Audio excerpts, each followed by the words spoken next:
26 April অর্থাৎ আগামী শুক্রবার দার্জিলিং, রায়গঞ্জ এবং বালুরঘাট কেন্দ্রে দ্বিতীয় দফার ভোট।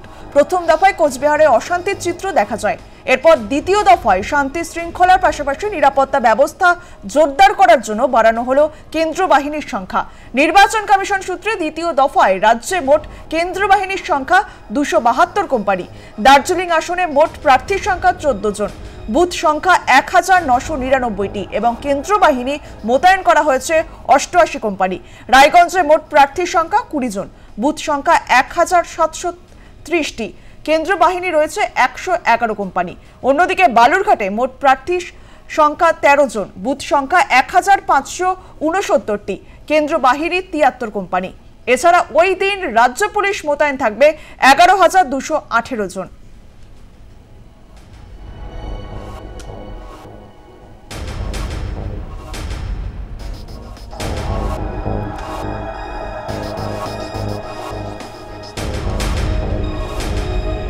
দ্বিতীয় দফায় ভোট বালুরঘাটে, কেন্দ্র বাহিনী 73 কোম্পানি। দার্জিলিং, রায়গঞ্জ এবং বালুরঘাটে দ্বিতীয় দফার ভোট মোতায়েন থাকবে 272 কোম্পানি, কেন্দ্র বাহিনী।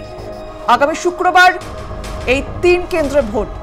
দার্জিলিংয়ে বুথ সংখ্যা 1999টি।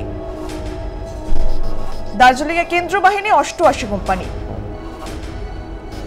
দ্বিতীয় দফায় ভোট রায়গঞ্জে, বুথ সংখ্যা 1730টি, কেন্দ্র বাহিনী 111 কোম্পানি। বালুরঘাটে মোট প্রার্থী 13 জন, বালুরঘাটের বুথ সংখ্যা 1569, কেন্দ্র বাহিনী 73 কোম্পানি।